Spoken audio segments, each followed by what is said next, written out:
सुम्मस्सलातु वस्सलामु अला अहल बैतिहि तय्यबीन ताहिरीन अल-मासूमीन अल्लज़ीना अज़हबल्लाहु अन्हुमुर रिज्स व तहरहुम तत्हीरा।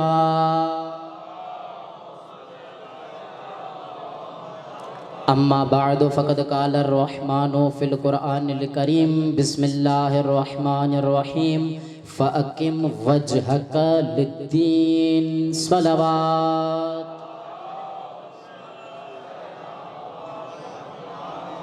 एक मर्तबा फिर से ज़हमत नहीं रहमत समझकर गुनहगार नहीं हुर बनकर अतरे विलायत अली से सरतपा डुबोई हुई मकाम मोहम्मद वाले मोहम्मद की शाया निशान पर ले लहाती हुई मुस्तफ़ी सलवात की तिलावत फरमा दीजिए।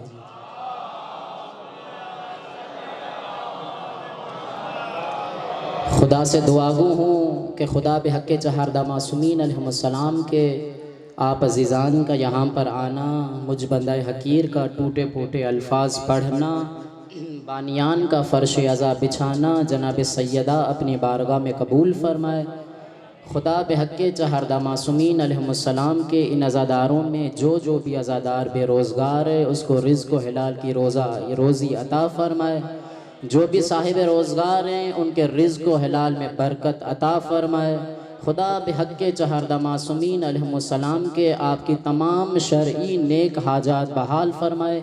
एक मर्तबा बुलंदतर सलवात पढ़ें मोहम्मद वाले मोहम्मद पर।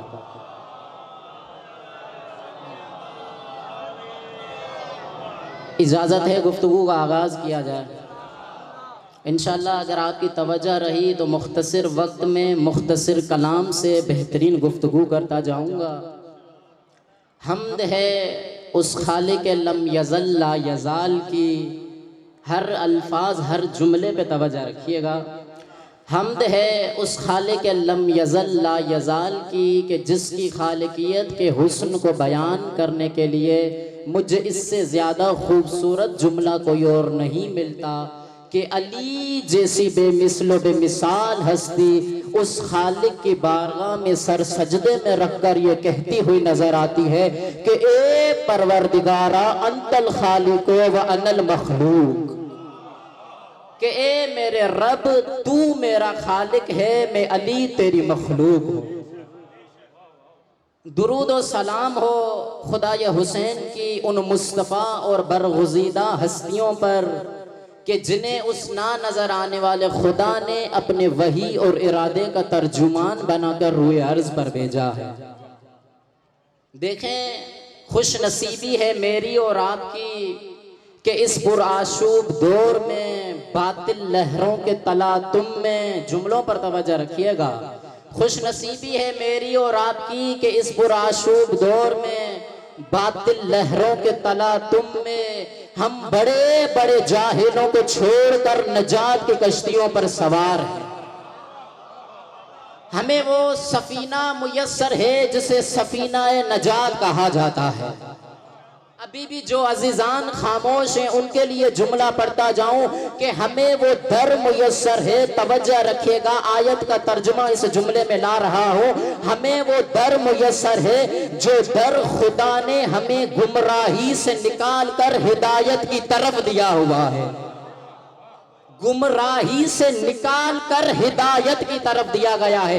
आयत पढ़ता जाऊं, अल्लाह वलियुल लज़ीना आमनु युखरिजुहुम मिन ज़ुलुमाति इलन नूर, कि मैं अल्लाह, मैं खुदा मोमिनीन का वली हूं। अच्छा वली हो, फिर आगे क्या? और मेरी सिफत ये है, मेरा काम ये है कि मैं इन मोमिनीन को जुल्मात से निकाल कर नूर की तरफ भेजता हूं। जुल्मात जमा का सीगा है। किबला बख्तावर भाई, जमा के लिए कम अज कम 3 होने जरूरी है। यानी खुदा कह रहा है कि मैं वली हूं मोमिनीन का और मुझे खुदा का काम यह है कि मैं लोगों को, इन मोमिनीन को कम अज कम 3 अंधेरों से निकाल कर चौथे नूर की तरफ भेजता हूं। तीन कम अज कम तीन अंधेरों से निकाल कर चौथे नूर की तरफ भेजता हूँ। अच्छा खुदाया, तो वो तीन अंधेरे कौन से हैं, हमें कैसे पता चले? तो खुदा कहेगा तो पहला अंधेरा शिर्क का अंधेरा, दूसरा अंधेरा कुफ्र का अंधेरा, तीसरा अंधेरा मुनाफिकत का अंधेरा। अच्छा खुदाया, तो इससे बचा कैसा जाए? तो खुदा कहेगा अगर शिर्क से बचना है तो पढ़ो ला इलाहा इल्लल्लाह, अगर कुफ्र से बचना है तो पढ़ना मोहम्मद रसूलुल्लाह, अगर मुनाफिकत से बचना है तो पढ़ना अलीयुन वलीयुल्लाह।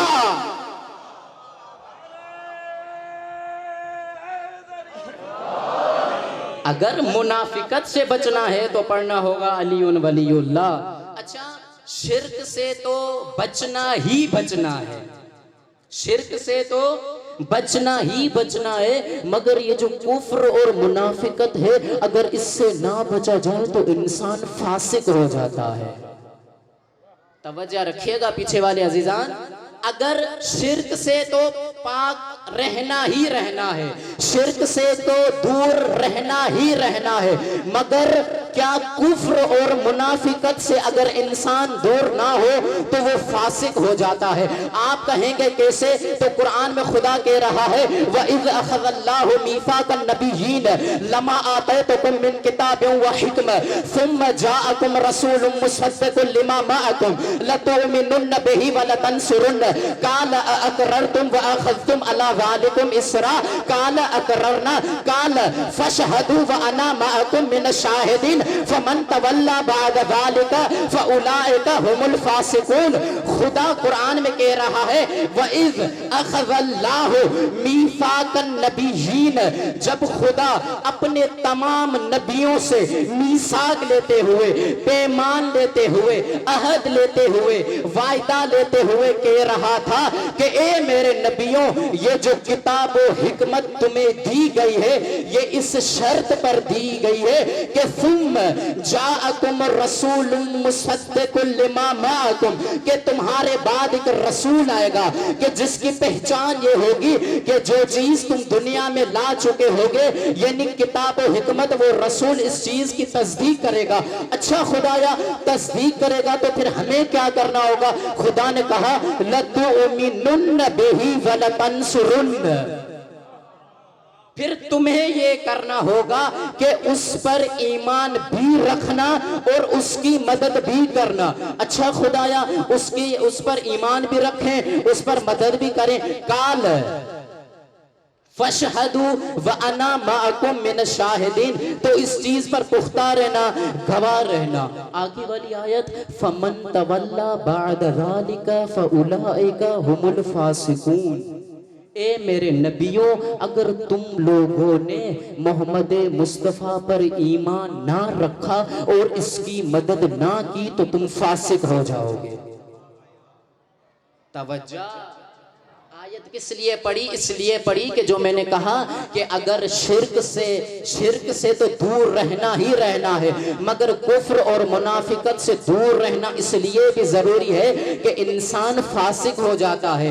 अब खुदा अपने नबियों से कह रहा है कि ए मेरे नबियों, लतुमिनुन्न बिही व लतंसुरन्न, मेरे हबीब पर ईमान भी रखना और इसकी मदद भी करना। वरना क्या होगा? वरना क्या होगा? अगर तुमने मेरे हबीब की मदद ना की और उस पर ईमान ना रखा तो तुम फासिक हो जाओगे। तवज्जो, आप हैरानी में हैं। कुरान की आयत है, मेरी अपनी आयत नहीं है। खुदा अपने नबियों से इस लहजे में मुखातिब हो रहा है। फमन, क्या अगर तुम लोगों ने, तुम नबियों ने मेरे हबीब की मदद ना की और उस पर ईमान ना रखा तो तुम फासिक हो जाओगे। अगर नबी की मदद ना की और उस पर ईमान ना रखा तो फासिक। फमन तवल्ला बाद ज़ालिका हुमुल फासिकून। खुदाया, लहजा कैसा?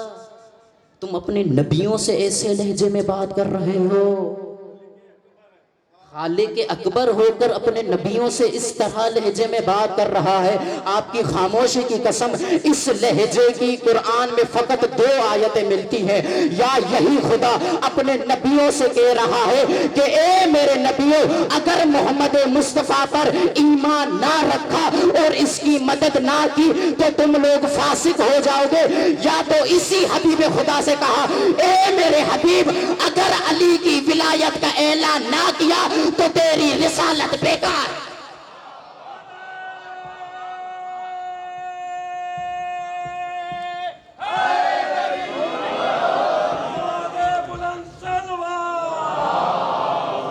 तेरी रिसालत बेकार है। जुमला तब्दील करके कहूं, यानी जिसकी नबुव्वत पर ईमान ना रखने से और जिसकी मदद ना करने से तमाम नबियों की नबुव्वतें बेकार हो जाएं, कुरान में उसे रसूलुल्लाह मोहम्मद मुस्तफ़ा कहते हैं।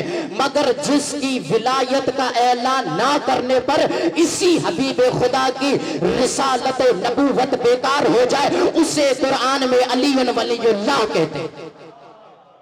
उसे कुरान में अलीयुन वलीयुल्लाह कहते हैं। सलावत पढ़े मोहम्मद आले मोहम्मद।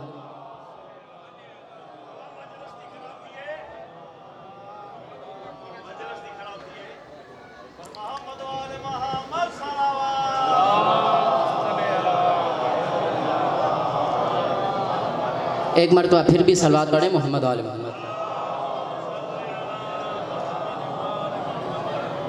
ए मेरे नबियों, फिर भी सलवात पढ़े मोहम्मद वाले मोहम्मद पर।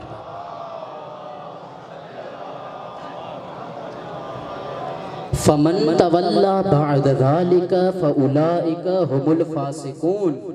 ए मेरे नबियों, अगर इस मोहम्मद की मदद ना की, इस पर ईमान ना रखा तो तुम फासिक हो जाओगे। अच्छा, अगर कोई एतराज़ कर ले कि मैंने आयत का तर्जुमा गलत किया, तो गलत नहीं किया। अगर आप अभी भी मस्जिद में जाएं, कुरान उठाएं, तो इस आयत में ये जो लफ्ज़ है लतुमिनुन्न बिही, इसका तर्जुमा ये लिखा हुआ है कि ईमान लाना।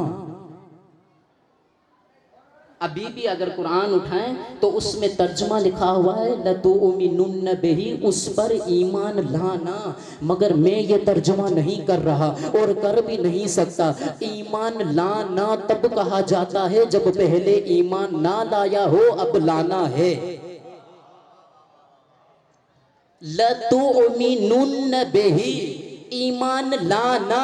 ईमान लाना तब कहा जाएगा कि जब अगर पे तब हम कहेंगे, इसका मतलब ये है ईमान लाना मतलब पहले ईमान नहीं लाए थे। तवज्जो है ना मेरी तरफ, आसान गुफ्तगू कर रहा हूँ। लतुमिनुन्न बिही, ईमान लाना। अगर हम ये कहें कि ईमान लाना तो इसका मतलब ये है कि पहले ईमान नहीं लाए थे। और अगर पहले ईमान नहीं लाए थे तो ये नबी बने कैसे हैं? क्योंकि इन पर ईमान लाए बगैर कोई नबी नहीं बन सकता, कोई रसूल नहीं बन सकता। आयत की तिलावत करता जाऊं, वस्अल मन अरसलना मिन कबलिका मिन रुसुलिना। ए मेरे हबीब, इन रसूलों से सवाल करो जो तुमसे पहले भेजे गए हैं। मन अरसलना मिन कबलिका मिन रुसुलिना, उन रसूलों से सवाल करो जो रसूल तुमसे पहले भेजे गए हैं। तवज्जो मेरी तरफ हो ना। उन रसूलों से सवाल करो जो रसूल तुमसे पहले भेजे गए। एक शख्स मौला अली के पास आता है, या अली बड़ा परेशान हूँ, इतना परेशान हूँ कि मुझे खौफ है कि मैं ईमान से हाथ न डाल बैठूँ। या अच्छा, कौन सा खौफ है, कौन सा मसला है? या अली, ये जो खुदा कुरान में कह रहा है कि वसअल मन अरसलना मिन कबलिका मिन रुसुलिना, ए मेरे हबीब उन रसूलों से सवाल करो जो रसूल तुमसे पहले भेजे गए थे। तो या अली, सवाल ये है कि रसूल के दौर में तो कोई नबी था नहीं, तो रसूल ने सवाल किया कैसे? पता नहीं क्यों तवज्जो नहीं है। वस्अल मन अरसलना मिन कबलिका मिन रुसुलिना, ए मेरे हबीब उन रसूलों से सवाल करो जो रसूल तुमसे पहले भेजे गए हैं। या अली, रसूल के दौर में तो कोई नबी, कोई दूसरा रसूल था नहीं, फिर रसूल खुदा ने सवाल किया कैसे? और अगर सवाल किया भी सही तो कौन सा सवाल किया?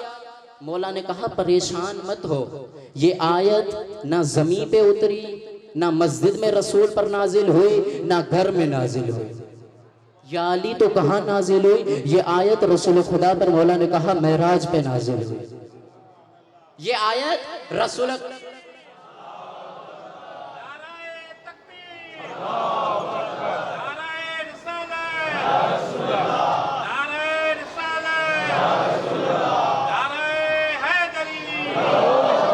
सलवात पढ़ते हुए थोड़ा सा अगर आप आगे आ जाएं, देखें अजीजान वहाँ पर गेट पे खड़े हुए हैं, यहाँ पर थोड़ी थोड़ी सी जगह है, सलवात पढ़ते हुए आगे आ जाएं।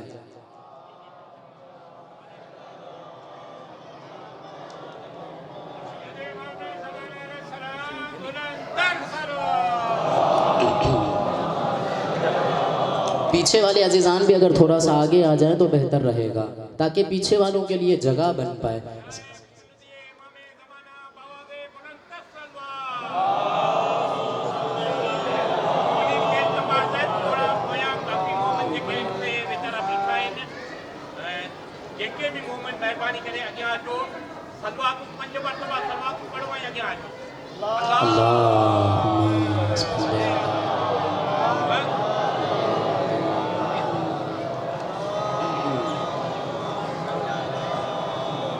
अच्छा, वसल मन अरसलना मिन कबलिका मिन रसूलिना, ए मेरे हबीब उन रसूलों से सवाल करो जो रसूल तुमसे पहले भेजे गए। मौला ने कहा ये आयत रसूल पर मेराज में नाजिल हुई थी। कैसे? जब रसूल खुदा को मेराज पर बुलाया गया और कहा गया कि नमाज पढ़ाएं और आपके पीछे सारे के सारे नबी हैं, नमाज पढ़ रहे हैं और उन नबियों के पीछे सारे मलाइका नमाज पढ़ रहे हैं। जब रसूल खुदा नमाज पढ़वाने के बाद फारिग होते हैं, फ्री होते हैं, तो खुदा की तरफ से ये आयत नाजिल होती है कि ए मेरे हबीब अब वसल मन अरसलना मिन रसूलिना मिन कबलिका मिन रसूलिना, ए मेरे हबीब इन रसूलों से सवाल करो जो रसूल तुमसे पहले भेजे गए। अच्छा मौला या अली, तो किस हवाले से सवाल किया गया? ए रसूल इनसे सवाल करो कि इन्हें नबुव्वत किस चीज की बिना पर दी गई।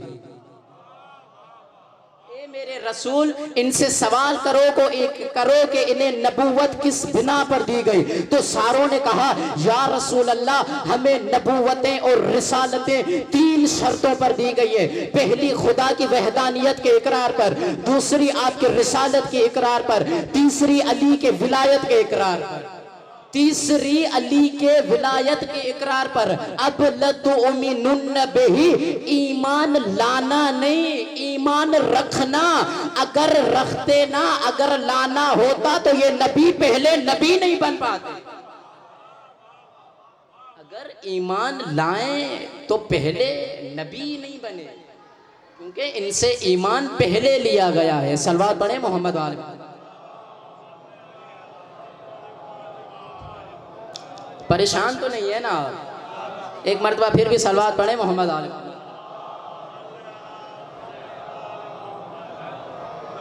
ए मेरे हबीब ए हमारे रसूल, ए अल्लाह के हबीब, हमें नबूवत और रिसालत 3 शर्तों पर दी। खुदा की वहदानियत के इकरार, आपकी रिसालत के इकरार और अली की विलायत के इकरार पर। यानी नबियों को नबूवत मिल रही है अली के इकरार, अली की विलायत के इकरार पर। अगर अभी भी आप लोग खामोश हैं तो रवायत पढ़ता जाओ। रसूल खुदा ने इब्ने अब्बास से कहा, यब्न अब्बास लौ अन्नल मलाइकतल मुकर्रबीन वल अंबिया अल मुरसलीन इज्तमऊ अला बुग़्ज़ अली इब्न अबी तालिब लअज़बहुमुल्लाहु बिन्नार। ए इब्ने अब्बास, याद रखना, अगर मुकर्रब मलाइका और मुरसिल अंबिया अली के बुग़्ज़ पर जमा हो जाए तो खुदा इन्हें भी उल्टे मुँह जहन्नम में डालेगा। खुदा इन्हें भी उल्टे मुँह जहन्नम में डाल देगा। ये थे नबी।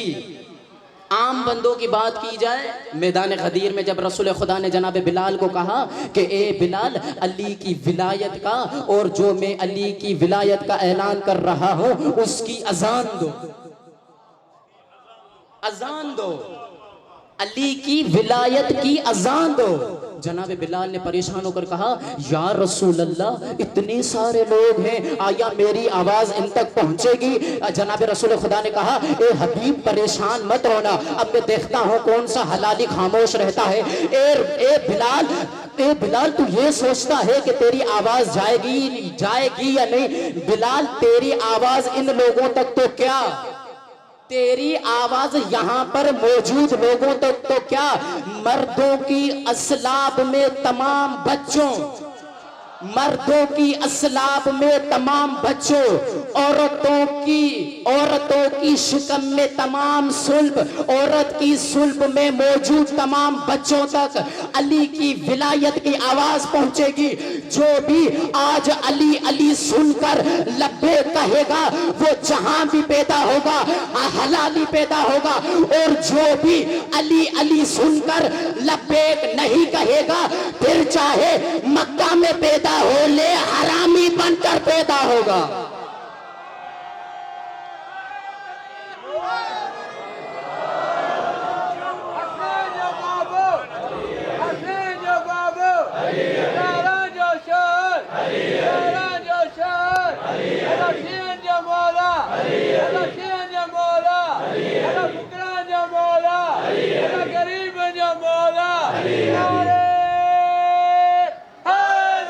यार ए बिलाल, तुम परेशान हो, इन लोगों तक तुम्हारी आवाज पहुंचेगी या नहीं? मर्दों की असलाब में तमाम होने वाले बच्चों तक ये आवाज जाएगी। माओ की शुक में मादर में पलने वाले बच्चों तक ये आवाज जाएगी। अगर किसी ने इनकार कर लिया तो मक्का में भी पैदा हो जाए तो वो हरामी बनकर पैदा। हलाली तब होगा जब अली अली सुनकर लब्बैक कहे। इमाम सज्जाद ने खुतबे में क्या कहा कि ये खुदा ने हमें फजीलत बख्शी। कौन सी फजीलत बख्शी है? या अय्युहन्नास उतीना सित्ततों व फुज़्ज़िलना बिसब्र उतीनल इल्म वल हिल्म वस्समाहत वल फसाहत वश्शजाअत वल महब्बत फी कुलूबिल मुमिनीन। खुदा ने पाक माओं की, पाकीज़ा औलादों की दिलों में हमारी मोहब्बत रखी है। जिनकी दिल में ये मोहब्बत होगी वो अली के ऐलान पर लब्बैक कहते हुए नजर आए। जिस आया करीमा की तिलावत का शरफ हासिल किया, फ़अक़िम वजहका लिद्दीन, ए मेरे हबीब अपना रुख, अपना चेहरा, अपनी निगाहें, अपनी पूरी तवज्जो दीन की तरफ। फ़अक़िम वजहका लिद्दीन, अपना रुख, अपनी निगाहें, अपनी तवज्जो, अपना चेहरा दीन की तरफ करो। गोया खुदा कहना ये चाह रहा है, ए लोगों सुन लो, जहां मेरे हबीब का रुख हो, जहां मेरे हबीब का चेहरा हो, जहां मेरे हबीब की निगाहें जाएं, वो दीन है। एक मर्तबा सलवात पढ़े मोहम्मद वाले मोहम्मद पर।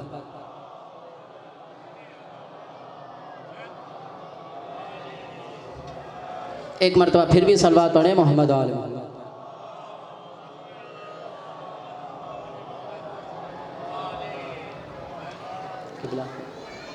फिर भी एक मर्तबा सलवात पर मोहम्मद वाले मोहम्मद। तवज्जो है मेरी तरफ। फ़अक़िम वजहका लिद्दीन, ए मेरे हबीब अपनी निगाहें, अपनी तवज्जो, अपना रुख, अपना चेहरा दीन की तरफ करो। यानी गोया खुदा बतलाना ये चाह रहा है कि मेरे हबीब का रुख, मेरे हबीब का चेहरा, मेरे हबीब की तवज्जो, मेरे हबीब की निगाहें तो होती ही दीन की तरफ है। अब अगर आपने आयत और उसका मफहूम समझ लिया हो तो जुमला अर्ज करता जाऊं तो खुदा कह रहा है कि मेरे हबीब का रुख, मेरे हबीब का चेहरा, मेरे हबीब की तवज्जो, मेरे हबीब की निगाहें सारी की सारी दीन की तरफ होती हैं। तो अगर हमें तारीख में ये मंजर देखता हुआ नजर आए कि यही रसूल आते जाते जनाब सैयदा ज़हरा सलामुल्लाह अलैहा के दरवाजे पर जाकर अपना हाथ जनाब ज़हरा के दर पर रखकर अपने होंठ मुबारक को जनाब ज़हरा के दर से मस करके आया ततहीर की तिलावत किया करता हुआ नजर आए तो लोग ये ना कहें कि हबीब खुदा फातिमा अपनी बेटी के दर के ताज़ीम में आया ततहीर की तिलावत कर रहा है। नहीं नहीं, फ़अक़िम वजहका लिद्दीन, अपना चेहरा, अपनी निगाहें, अपनी तवज्जो सारी दीन की तरफ करो। रसूल अपना चेहरा बतूल के दर पर करके, अपनी निगाहें बतूल के दर पे करके ये बतलाना चाह रहा है, ए लोगों, ये किसी आम खातून का दर नहीं है, ये फातिमा का दर, फातिमा का दरवाजा दीन का मरकज है। फातिमा का दर, फातिमा का दर दीन का मरकज है। और अगर यही हबीब खुदा अपनी इस फातिमा की, और यही हबीब खुदा जिसके बारे में फिर तर्जुमा कर रहा हूँ आयत का ताकि जुमला आसानी से पहुंच जाए, और यही हबीब खुदा जिसके बारे में खुदा कह रहा है कि मेरे हबीब का रुख, मेरे हबीब का चेहरा, मेरे हबीब की निगाहें, मेरे हबीब की तवज्जो सारी की सारी दीन की तरफ होती है, यानी दीन से कभी हटती ही नहीं है। अब यही हबीब खुदा अगर फातिमा को आते हुए देख ले और अपनी जगह से उठ जाए तो ये हबीब खुदा फकत फातिमा की ताज़ीम में नहीं उठ रहा, ये उठकर बतला रहा है कि सामने से आती हुई फकत फातिमा नहीं आ रही। फ़अक़िम वजहका लिद्दीन, ये फातिमा अपने आप में दीन को समाये हुए आ रही है। ये फातिमा अपने आप में दीन को समाये हुए आ रही है। फ़अक़िम वजहका लिद्दीन, सलवात पढ़े मोहम्मद वाले मोहम्मद पर।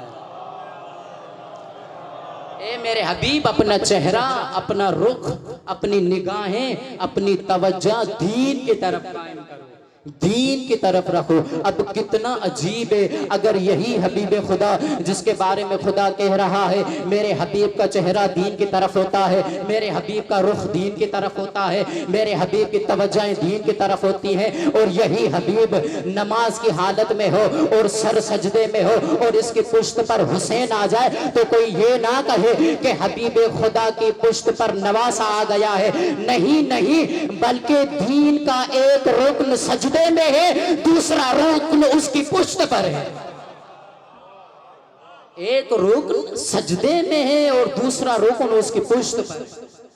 अच्छा देखें कितना अजीब है। क्या हुआ, जनाब जिब्राइल आते हैं, ए हबीब खुदा जब तक इमाम हुसैन उठ ना जाए आपको सजदा बढ़ाना है, सजदे से सर बुलंद नहीं करना। इरफानी नुक्ता अर्ज करता जाऊं, अगर आप उलमाए इरफान ये कहते हैं, अपनी जिम्मेदारी से कह रहा हूँ, ये खुदा वो खुदा। अच्छा इससे पहले ये नुक्ता, क्या ए हबीब खुदा की तरफ से हुक्म है कि सजदे से नहीं उठना, जब तक हुसैन उठ ना जाए सजदे से नहीं उठना। जुमले पे तवज्जो रखेगा, हाथ जोड़ रहा हूँ। ये जो सारे मुब्तदी जो रसूल के पीछे नमाज पढ़ रहे हैं वो सब ताबे हैं रसूल के। रसूल इमाम है, रसूल नमाज पढ़वा रहे हैं, ये पीछे मुक्तदी सारे ताबे हैं रसूल के। रसूल ताबे है मशीयत इलाही के, क्योंकि मशीयत इलाही ये कह रही है कि हुसैन ना उठे तब तक सजदे से नहीं उठना। अब सारे मुक्तदी ताबे हैं रसूल के, रसूल ताबे है मशीयत इलाही के, और अजीब ये है यही मशीयत इलाही ताबे है हुसैन के। यही मशीयत इलाही ताबे है हुसैन के कि जब तक हुसैन ना उठ जाए तब तक सजदे से सर नहीं उठा। उलमा इरफान कहते हैं कि ये जो खुदा ने कुरान में हबीब खुदा को कहा, या अय्युहल मुज़म्मिल कुमिल लैला इल्ला कलीला, अपनी जिम्मेदारी के साथ नुक्ता कह रहा हूँ, या अय्युहल मुज़म्मिल कुमिल लैला इल्ला कलीला, ए मेरे हबीब अपनी नमाजों को कम करो, कम करो, इबादतें कम करो, कुछ रात में आराम भी कर लिया करो, क्योंकि मुझ खुदा को ये बर्दाश्त नहीं होता तुम्हारे पैरों में वरम आ जाए। या अय्युहल मुज़म्मिल कुमिल लैला इल्ला कलीला, ए मेरे हबीब नमाजें कम पढ़ो, इबादतें कम करो, मुझे खुदा को गवारा नहीं, मुझे खुदा को बर्दाश्त नहीं तुम्हारे पैरों में वरम हो जाए। अरे वो खुदा जो हबीब खुदा को सारी जिंदगी ये कहता रहा, हबीब नमाजें कम पढ़ो, इबादतें कम पढ़ो, तुम्हारे पैरों में मुझे वरम अच्छे नहीं लगते, वो हुसैन से इतनी मोहब्बत कर रहा है कि अगर हुसैन इसी हबीब की पुष्ट पर आ जाए तो हबीब को कह रहा है, हबीब आज कम नहीं, जब तक हुसैन ना उठे सजदे से नहीं।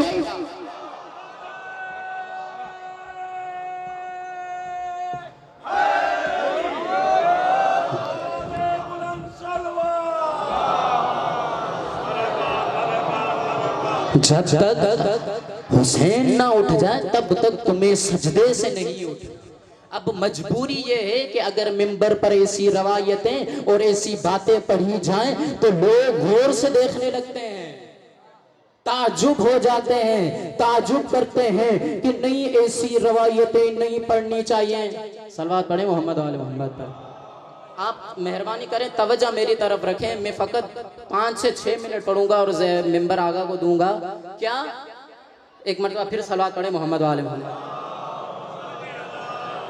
अगर ऐसी रवायतें ऐसी बातें अगर मिंबर से पढ़ी जाएं, मिंबर से कही जाएं तो लोग हैरान हो जाते हैं कि ये कैसी बातें पढ़ता है, हमें समझ नहीं आ रही, हमारा दिमाग कबूल नहीं कर रहा। अरे तुम्हारा दिमाग कबूल क्यों नहीं कर रहा? खुदा कुरान में कह रहा है, अहले खिलाफ भी इन बातों को मानते हैं। शेख तूसी भी कायल है, शेख सदूक भी कायल है कि मलक तकसीम रिज्क करता है, तो जो मलक तकसीम रिज्क भी करे और वही मलक अली के दर पर झुकता हुआ भी नजर आए, तो तुम्हें मलक का तकसीम रिज्क होना समझ में आता है, अली का तकसीम रिज्क करना समझ नहीं आता।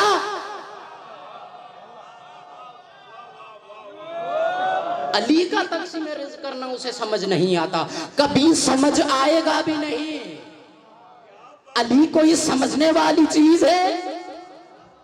मगर ये कहता जाऊंगा, ख्याल रखिएगा, सोचिएगा इन बातों पर, ऐसे ऐसे फजाइलों पर सोचिएगा चाचा फिरोज, कहीं ये लोग आप कुरान की इस आयत के मिज़दाक ना बन जाए। कौन सी? वकीफूहुम अन्नहुम मसऊलून, के इन्हें रोको, इन्होंने अली के हक में खयानत की है। वकीफूहुम इन्नहुम मसऊलून, इन्हें रोको, इनसे सवाल करो कि इन्होंने अली के हक में खयानत क्यों की है। अजीब सवाल करते हैं, हमें समझ नहीं आता ये कैसे मुमकिन हो सकता है कि इमाम हुसैन ने राहिब को बेटे दिए हो। तवज्जो रखिएगा, हमें समझ नहीं आता कि ये कैसे मुमकिन हो सकता है कि इमाम हुसैन ने राहिब को बेटे दिए हो। अरे क्यों नहीं दे सकता? अच्छा दिए या नहीं दिए, क्यों नहीं दे सकता? पहली बात, दिए या नहीं दिए, मैं इस चीज पर नहीं आता। अब देखें, मुतकल्लिम, उर्फा, उलमाए फकी, इन सब का मैं जिम्मेदार हूं। अगर मेरे इस जुमले पर किसी की इस खिलाफ में कोई तहरीर आ जाए तो मैं कुम से पढ़ना छोड़ दूंगा, हो जाए कुम में छोड़ दूंगा अगर इसके खिलाफ कोई तहरीर आ जाए। क्यों नहीं दे सकता? हुसैन बेटा क्यों नहीं दे सकता? जुमले पे तवज्जो रखिएगा। हुसैन दूर की बात है, अगर आप में से कोई हाथ उठाकर दुआ मांगे कि ए खुदाया मुझे बेटा दे दे, और खुदा कहे कि तेरी खुदा कहे कि मेरे यहाँ तेरे लिए बेटा नहीं लिखा हुआ, तो भी खुदा 7 क्या 70 बेटे भी दे देगा, 70 बेटे भी दे देगा। अरे क्यों क्यों नहीं देगा? अकीदा है ना, अद्दुआ ओ रद्दुल कज़ा, एक दुआ जिसका सबब ये बनता है कि अद्दुआ और रद्दुल कज़ा, दुआ कज़ा को तब्दील कर सकती है। खुदा कहे कि तुम्हारी कज़ा में, कज़ाए इलाही में तुम्हारे लिए बेटा नहीं लिखा, तो हमारा अकीदा है अद्दुआ रद्दुल कज़ा के दुआ कज़ा को तब्दील कर देती है। और इसी दुआ के बारे में फरमाया गया है, इजाबत दुआ तहता कुब्बतिल हुसैन। अरे जब दुआ हुसैन के कुब्बे के नीचे कबूल हो सकती है तो राहिब हुसैन से मांगे कैसे नहीं मिल सकते। एक दुआ कज़ा के तब्दील होने का सबब बनती, और वही दुआ जो इस्तजाबत की भीख मांगने हुसैन के दर पर आती है। कभी हुसैन के अमल में शक ना करना। अगर कोई हुसैन के अमल में शक करेगा तो जनाब ज़हरा की शिफात से रह। कभी हुसैन के अमल में शक ना करना। अभी उन्वान काफी था मगर मेहमान खतीब आ चुके हैं, मैं ज्यादा ज़हमत नहीं दूंगा। ताबूत कहाँ से निकले, अलम कहाँ से आया, जाए रसूल से सवाल करें ना। फितरुस आया, हुसैन तो मौजूद था ना, रसूल ने क्यों कहा जाओ गवारे से मस हो जाओ। रसूल ये बतलाना चाह रहे थे कि मेरे इल्म में है कि एक ऐसी कौम आने वाली है जो हुसैन से मोहब्बत रखेंगे, हुसैन से चाहत रखेंगे, मगर जाहिरी तौर पर उनके लिए वजूद इमाम हुसैन मुयस्सर नहीं होगा, मौजूद नहीं होगा। तो वो हुसैन के मसशुदा गहवारे से, ताबूत से मस हो जाए तो उन्हें शिफा मिल जाएगा। अगर अलम के नीचे आ जाएं तो उनकी दुआएं कबूल हो जाए। कोई आम बात नहीं है। शिफा हम देंगे। हुसैन से मंसूब शुदा चीज के पास तू आ, शिफा तुझे हम देंगे, तेरी दुआ कबूल हम करें। इस अब्बास के अलम के नीचे आ जा, ये अब्बास बाबुल हवाइज है। ये अब्बास ज़ैनब और सकीना की मान का नाम है। बड़ा फख्र था जनाब ज़हरा और जनाब सकीना को इस अब्बास।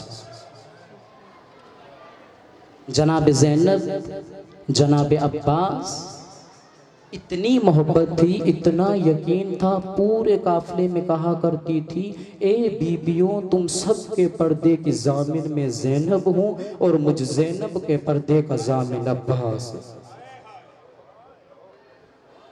ये सकीना सारे बच्चों को कहती आती थी, तुम सब की प्यास की जामिन में सकीना हूँ, मेरी प्यास का जामिन अब्बास। अहले बैत अलैहिमुस्सलाम के मकामात में से 3 मकामात ऐसे हैं जहाँ पर 3 शख्सियात के मसाइब पढ़ने से मना की गई है। पहला मकाम नजफ अशरफ मौला अली की ज़रिए मुबारक। आयत आगाए अंसारियान अपनी किताब हुसैन जान में इसको नकल करते हैं कि मौला अली की ज़रिए मुबारक के सामने जनाब ज़ैनब सलामुल्लाह अलैहा की असीरी का मसाइब पढ़ने से मना की गई है। क्यों मना की गई है?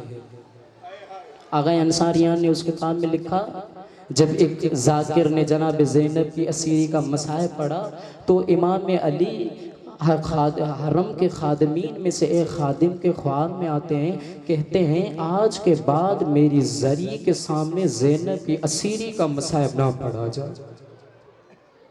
क्यों ना पढ़ा जाए? वो ज़ैनब, मौला कहते हैं मुझसे बर्दाश्त नहीं होता।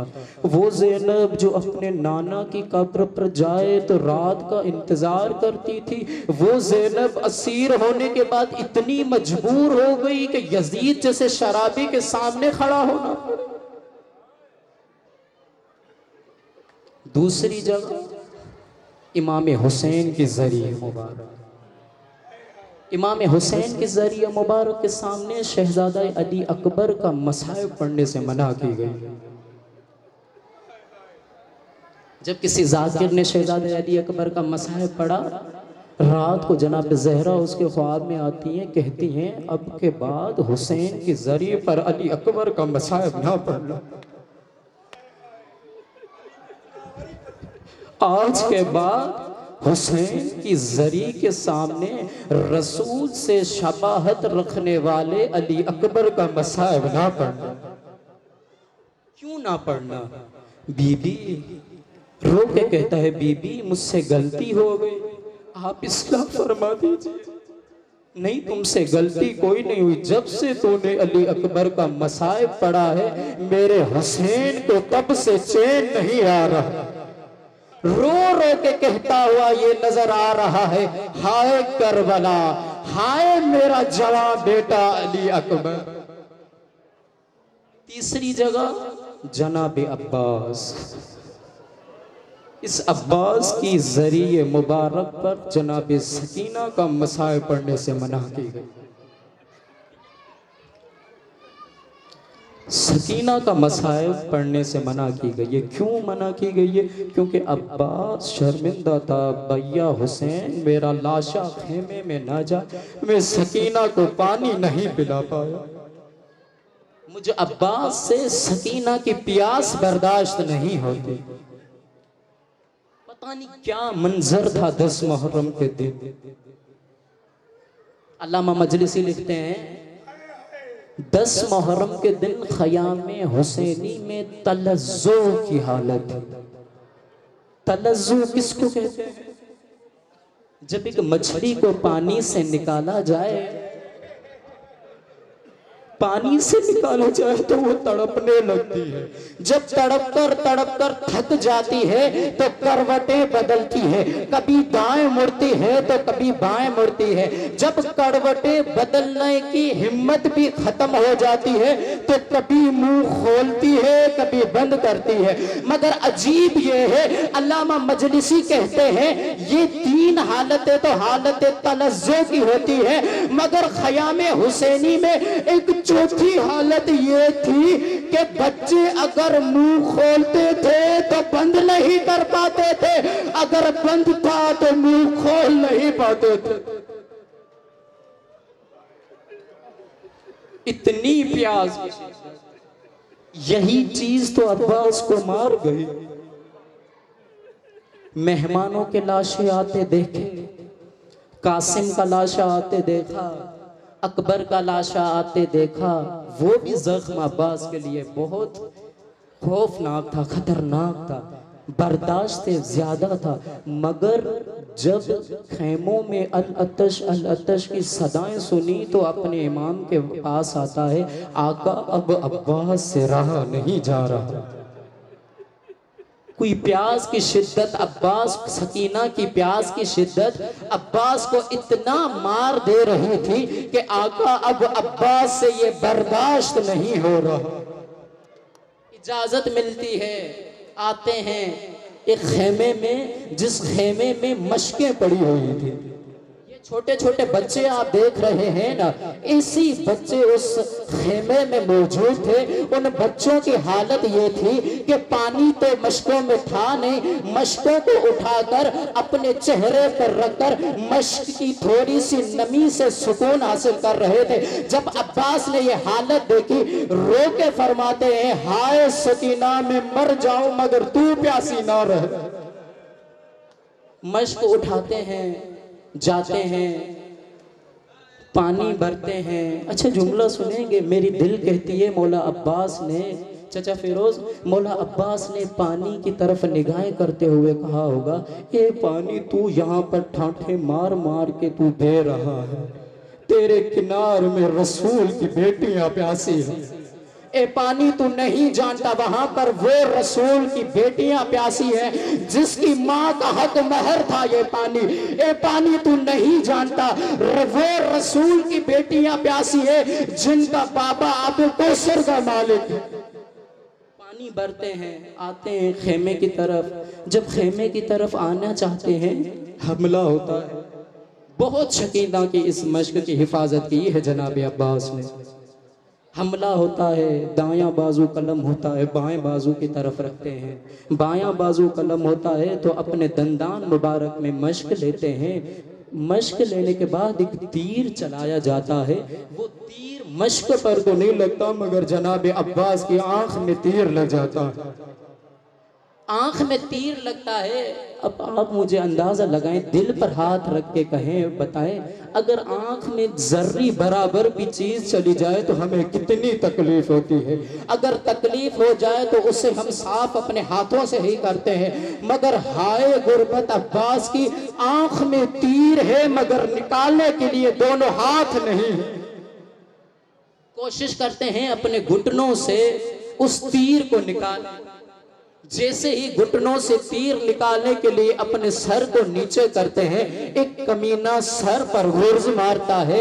जैसे ही गुर्ज मारता है अब्बास की हालत बुरी हो जाती है। जैसे गुर्ज मारता है, गुर्ज में कहूं अब्बास गुर्ज भी बर्दाश्त कर लेता, मगर जैसे एक तीर चलता है वो तीर सकीना की मश्क पर जाता है। सकीना की मश्क बहने लगती है। मैं कहूं इस मश्क से पानी नहीं निकल रहा, ये अब्बास की 34 साल मेहनत का पानी निकल रहा है। अब्बास की 34 साल जिंदगी जाया हो रही है। पानी पे मश्क नहीं लगा। जैसे ही देखा पानी पे मश्क पर तीर लगे, अब्बास घोड़े से ज़मीन पर आते हैं। जैसे ही घोड़े से जीन पर आते हैं, आयतुल्लाह वहीद ख़ुरासानी इस रवायत को नकल करते हैं, घोड़े से जीन पर आना था। इन जालिमों ने इतना जुल्म किया कि अब्बास का जिस्म 9 हिस्सों में तकसीम हो गया। 9 हिस्सों में तकसीम हो गया। तब कहते हैं, ए भैया हुसैन, ए आका हुसैन, गुलाम का आखिरी सलाम कबूल हो। मैं आखिरी रवायत पढ़ूं और जहमत तमाम करूं। अभी ये बच्चियां आई थी, इनके हाथों में छोटे छोटे कूजे थे। ये कूजे हम क्यों निकालते हैं? जनाब सकीना एक जगह पर अपने चचा अब्बास का इंतजार कर रही थी। सारी बच्चियां अपने छोटे छोटे हाथों में छोटे छोटे कूजे लिए सकीना की तरफ आती हैं। कहती है, ए हुसैन की बेटी, जब आपके चचा पानी लाए तो हमें भी पानी देना। जनाब सकीना कहती है, मुझे सकीना का वादा है, जैसे मेरे चचा अब्बास पानी लाएंगे मैं पहले तुम्हें पिलाऊंगी, फिर अपने भैया अली असगर को पिलाऊंगी। मंजर क्या था, अलम आता हुआ देखा, सारे बच्चे खुश हो गए। चचा अब्बास आ गए, पानी आ गया, मगर हुआ क्या, देखा अलम आ गया मगर अलमदार ना आया। अब्बास की जैसे खबर की शहादत मिलती है, तारीख कहती है 84 बच्चियां थी जिनके हाथ में कूजे थे। जैसे ही अब्बास की शहादत की खबर सुनती है, इन बच्चियों में 7 बच्चियों की रूह परवाज कर जाती है। 7 बच्चियों की रूह परवाज कर जाती है। मैं कहूँ सकीना ने यह खबर कैसे सुनी होगी कि ए सकीना, तेरा चचा नहीं रहा। जनाब सकीना ने दिल में कहा होगा, ए चचा अब्बास, काश मैं प्यासी मर जाती मगर आपको पानी के लिए ना बोलती। चचा अब्बास, आप तो चले गए, अब मेरी पुपी ज़ैनब की चादर की हिफाजत कौन करेगा? अल्लाह लानतुल्लाह अलैहि।